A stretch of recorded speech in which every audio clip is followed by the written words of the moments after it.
Shalom, shalom. Soyez bénis, frères et sœurs. J'espère que vous allez bien. Que la grâce et la faveur de l'Éternel soient sur vous en ce début de semaine et que tout ce qui était difficulté la semaine passée soit détruit dans votre vie au nom puissant de Jésus. Ok. Ce matin, je vais vous lire un passage de Proverbe 1 au verset 11 en bas et je vais vous livrer aussi un message. Mais avant de commencer, je veux m'adresser à des frères ivoiriens. Je veux m'adresser aux soldats de Gbagbo. Je veux m'adresser à Oxymore. Je veux m'adresser à Dimitri Djoukadiri. Très chers frères, vous savez, vous avez combattu le bon combat jusqu'au jour d'aujourd'hui. Mais l'image que vous êtes en train de vous donner sur les réseaux sociaux n'est pas une bonne image. Parce que lorsque vous décidez de suivre un leader comme le président Laurent Gbagbo, vous devez être à sa ressemblance. Vous devez être à sa ressemblance. C'est dit que vous n'avez jamais vu ce monsieur-là en train de dénigrer le président Alassane Ouattara, en train de piéger Soro Guillaume, en train de raconter des mensonges sur eux-mêmes de ses ennemis. Non, jamais. C'est dit que vous avez combattu un combat, vous êtes proche des résultats. Et je sais de quoi je parle quand je dis ça. Et voilà que c'est vous qui êtes en train de faire de mauvaises scènes sur les réseaux sociaux. Il est très important que vous m'écoutez en tant que frère et que vous stoppez tout ce que vous avez commencé. Parce que Dieu est en train de travailler pour la Côte d'Ivoire. Et il y a des comportements qui freinent la grâce. Il y a des comportements qui freinent la liberté. Il y a des comportements d'un individu ou soit d'un peuple qui peuvent encore faire durer la bénédiction d'une nation. Vous avez tous entendu l'histoire du peuple d'Israël qui avait quitté l'Égypte. Mais lorsqu'ils ont traversé la mer Rouge, ils devaient atteindre Canaan en quelques jours. Mais ils ont fait 40 ans à errer dans le désert à cause des litiges, à cause des malentendus, à cause des guerres entre eux, à cause des mauvais comportements. Ce que vous êtes en train de faire, c'est pas bon. Djoukadiri, là, Dimitri Djoukadiri, c'est quelqu'un que vous devez comprendre. Parce que il allait en exil, il n'a aucun soutien. Vous pensez que c'est facile d'aller en exil, aller dans un pays, dans une nation où tu n'as pas de travail, où tu ne connais personne, où tu n'as pas de salaire. Dans ces temps-ci qui sont difficiles, qui depuis le pays va te soutenir de manière financière. Vous ne vous dites pas que peut-être même il est affecté, peut-être même qu'il tire vers la dépression.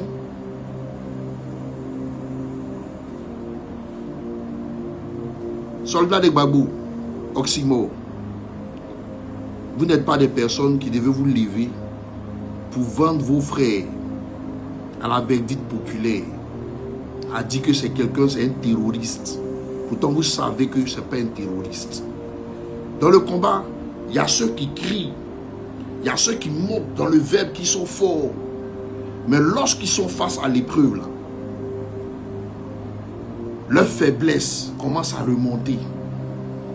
Le stress commence à faire sortir une autre nature d'eux. Ce n'est pas pour autant qu'ils sont mauvais. Donc, vos bruits sur les réseaux sociaux, là, s'il vous plaît, stoppez ça. Arrêtez ça. Pensez à Dieu. Pensez au peuple de Côte d'Ivoire. Pensez aux Ivoiriens. Les Burkinabés, on ne s'amuse pas avec eux. Hein. Les Burkinabés là, quand vous mettez quelque chose dans leur tête qu'ils veulent faire, ils sont très sanglants.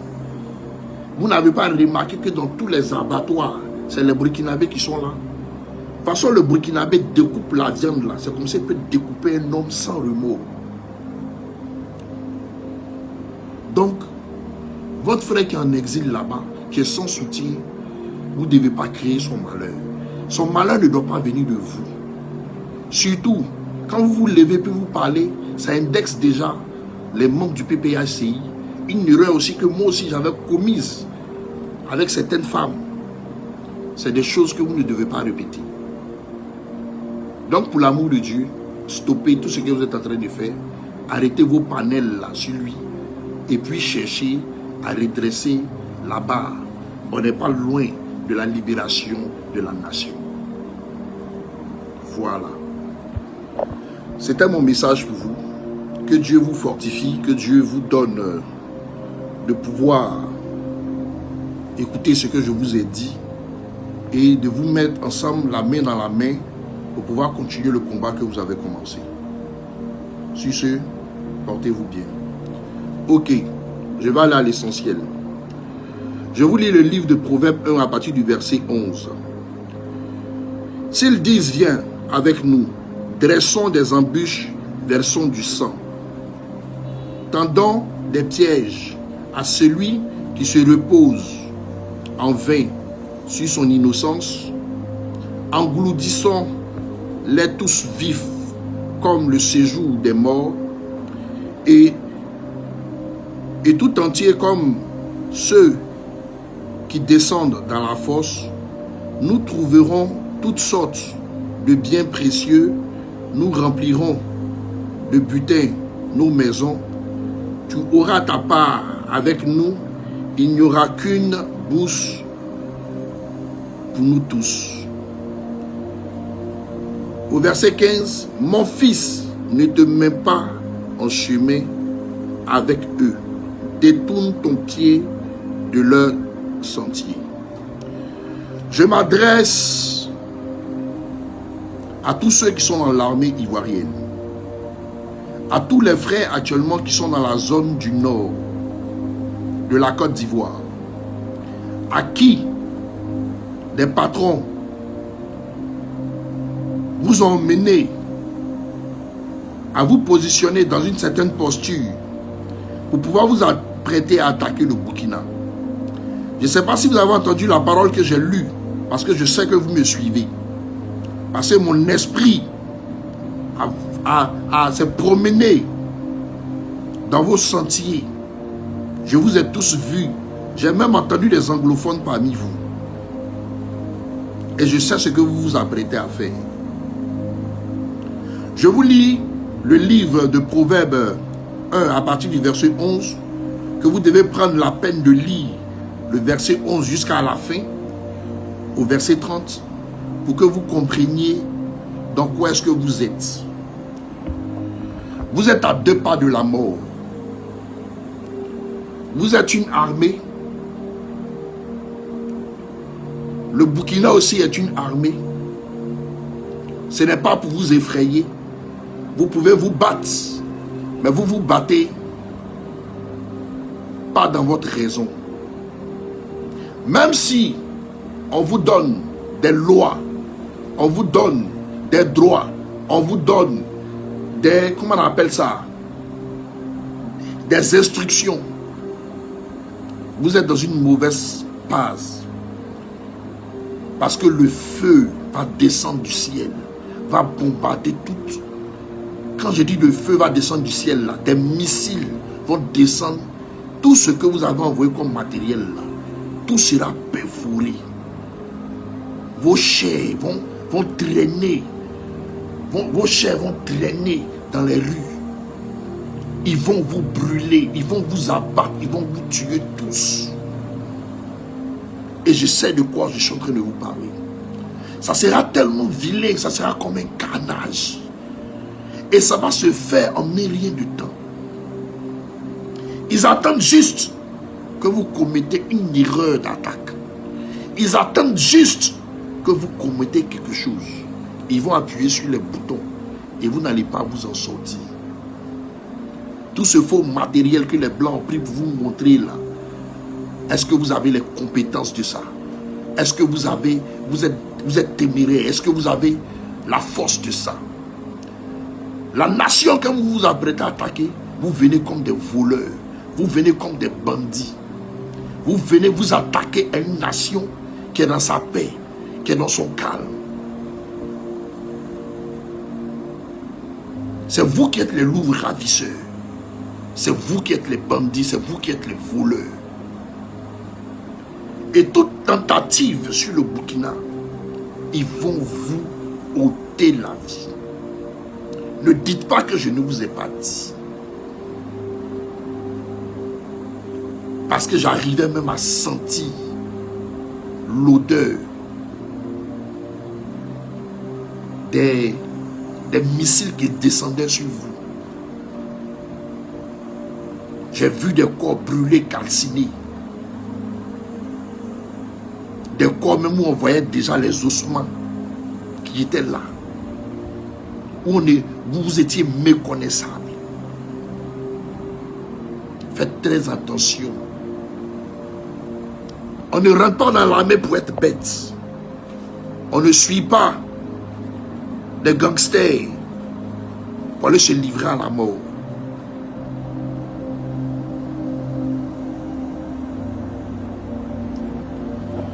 La Bible nous dit ici, dans le livre de Proverbe 1, à partir du verset 11.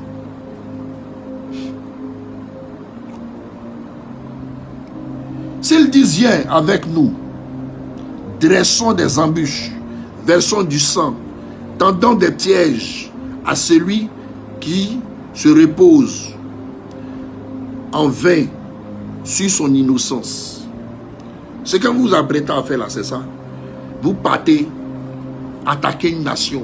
Vous partez tendre un piège à une nation. Vous partez gêner la quiétude d'une nation qui a décidé de se libérer de l'esclavage.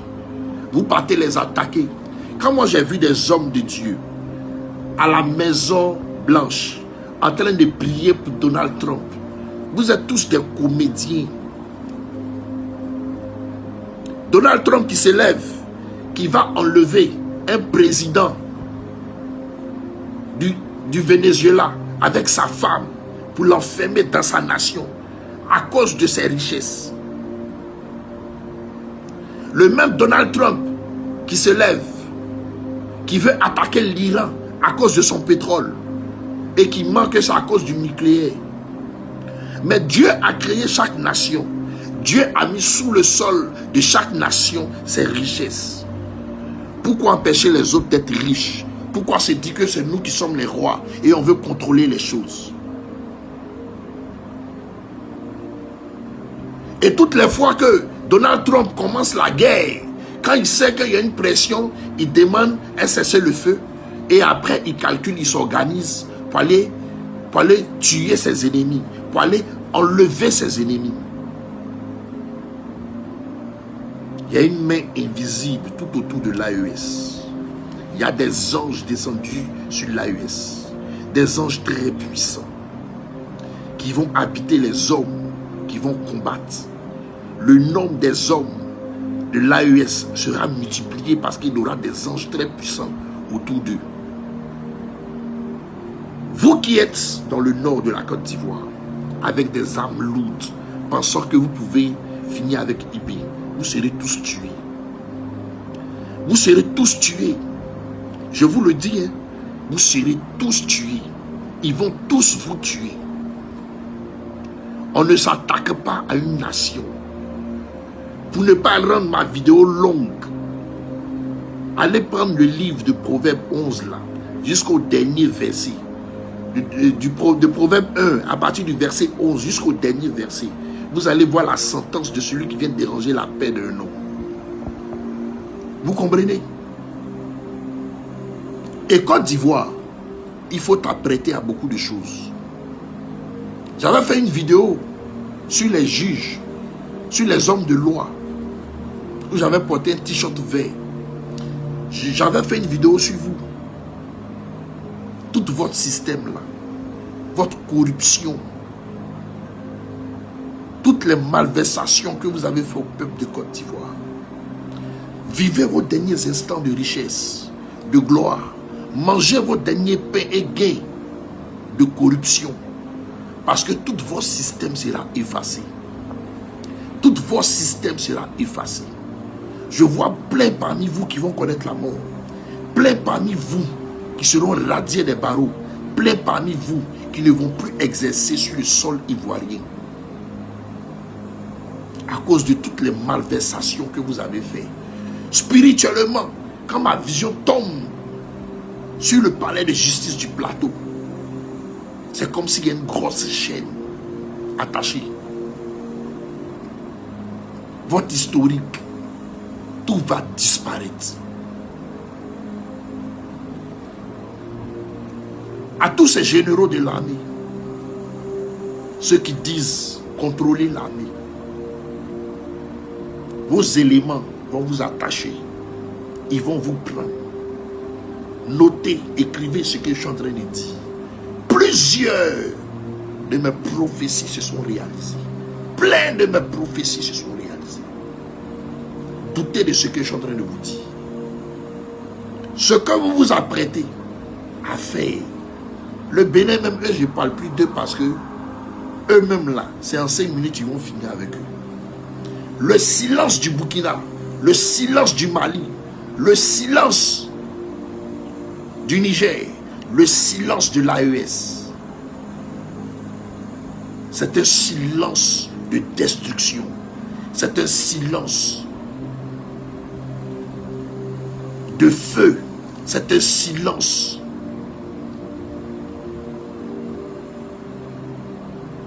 de destruction massive. Ce qu'ils vont vous montrer, vous n'allez jamais oublier ça. J'étais en prière, je pleurais, je disais, mais Seigneur, pourquoi l'AES n'agit pas? Dieu m'a dit, calme-toi, fils. Il m'a montré. Ces prophéties qui parlaient de la guerre en Côte d'Ivoire. Tout va se réaliser. Il y a un feu qui va descendre sur vous. Je m'adresse aux Ivoiriens, parmi ces étrangers, ces mercenaires qui sont parmi vous. J'ai entendu des anglophones parmi vous, pendant que mon esprit était en train de se promener vers 2 h du matin entre vous. J'étais en prière, je n'ai même pas encore dormi de la nuit, et j'entendais des anglophones parler parmi vous. Mais vous faites ça, c'est pourquoi? Que chaque nation dirige sa nation. Que chaque nation s'occupe de ses richesses.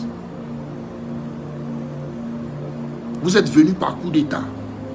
Vous voulez chasser ceux qui sont aussi venus par coup d'État. Mais eux, ils sont venus par coup d'État en si peu de temps. Regardez comment ils ont organisé leur pays. Avec les propres fonds. Vous tous ces gens qui sont auprès du couple Ouattara, vous êtes de mauvaises personnes. Vous êtes de méchantes personnes. C'est dans l'épreuve on voit si on aime son président. S'il y avait des personnes comme moi auprès de ce président-là, vous tous les ministres voleurs, sachant que vous êtes des grands voleurs, face à la crise du cacao là, chacun pouvant enlever 500 millions dans son compte, on va couvrir notre papa pour payer le cacao des gens. Vous êtes combien? Vos ministères ont combien dans leur caisse? Vous aurez pu faire cette réunion-là pour couvrir la honte sur l'état de Côte d'Ivoire. Parce que le monsieur, il a beaucoup fait. Il vous a mis dans l'opulence. Mais vous êtes une bande de feignants et de voleurs. Votre heure est arrivée. Hein? Votre heure est arrivée. Vous allez disparaître. Vos enfants ne vont pas manger les portions de ce pays. Parce qu'ils seront traqués. Vos biens seront traqués. Ils vont vous arracher tous vos biens. Ça sera vilain à voir. Al-Mustafa, j'espère que tu as cherché un pays où tu vas partir habiter.